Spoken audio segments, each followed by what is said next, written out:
दिल्ली में प्रदूषण का लेवल इतना भयानक गया है, स्कूल वगैरह बंद करना पड़ गया, लॉकडाउन लगाने की नौबत हो गई है। अब उसको रोकने के लिए क्या है, प्रधानमंत्री साइकिल से ऑफिस आ जाते हैं। दिल्ली में एक प्रदूषण का ये भी कारण बन जाता है। दिल्ली में अगर 1 मिनट के लिए सिग्नल रेड होता है ना,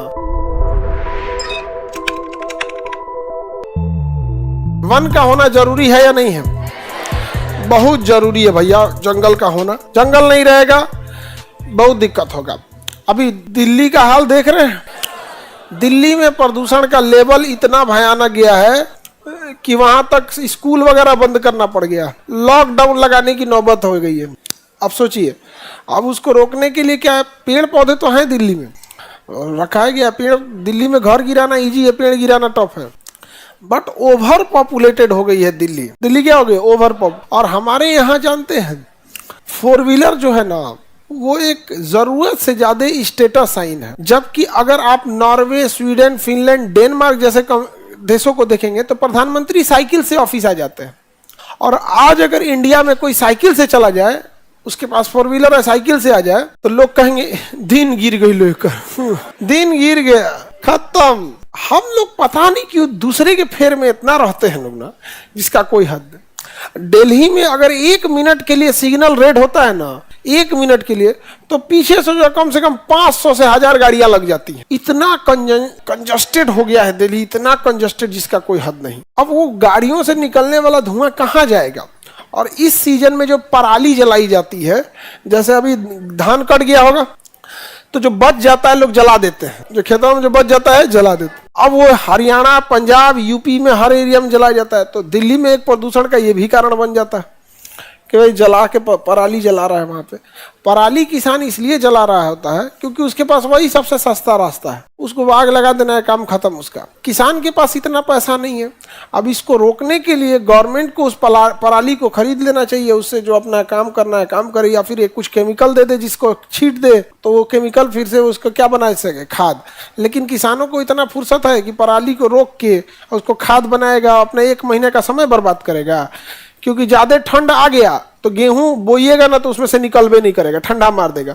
इसलिए भयानक ठंड स्टार्ट होने से पहले किसान चाहता है गेहूं बो दे, ताकि उसे अंकुरित हो जाए। नहीं समझे, ढेर ठंडा में बोइएगा अंकुरित ही नहीं होगा, यहाँ पर ठंडा मार देगा उसको। तो वो चाहता है कि ठंडा आते आते हमारा गेहूं 1 फीट का हो जाए, ताकि बर्दाश्त कर ले जाए, ठंडा बर्दाश्त कर ले जाए। तो उसकी मजबूरी है, उसको शॉर्टकट में तरीका क्या दिखता है, जला दिया पराली उसका।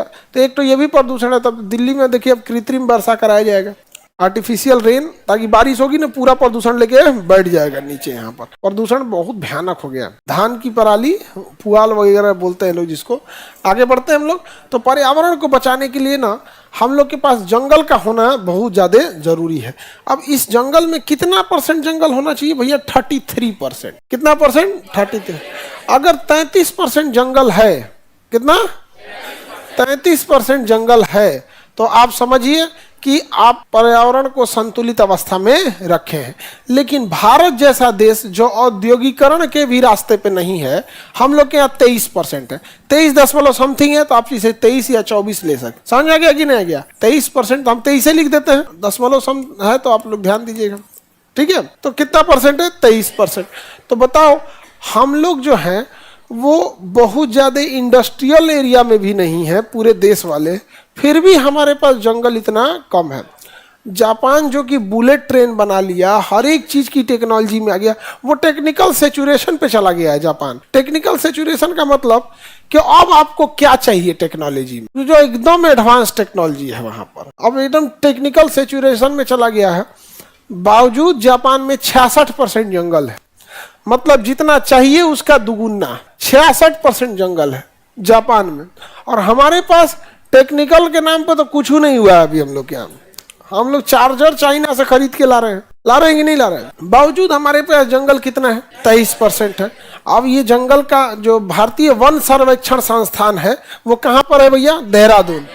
भारतीय वन संरक्षण संस्थान देहरादून, ये हर 2 साल पे अपनी रिपोर्ट देती है। हम लोग पिछले 10 सालों से 23-24% पे क्या ही है, अटके हुए हैं। सबसे ज्यादा एरिया वाइज में जंगल देखेंगे तो मध्य प्रदेश में, क्या पे मध्य, लेकिन घना जंगल देखेंगे तो मिजोरम में। किधर है? मिजोरम में 90% भर दीजिए जंगल भरा हुआ है, नहीं समझे? तो प्रतिशत में सर्वाधिक जंगल एरिया वाइज, और सबसे कम जंगल हरियाणा दिल्ली, यहाँ जंगल ही नहीं है। ठीक है, तो भारत में कितना % हो गया? 23% हो गया जंगल। जैव विविधता को बचा के रखना ज्यादा जरूरी है। जंगल वगैरह नहीं रहेंगे तो बहुत सारे पर्यावरण को इनबैलेंस हो जाएगी।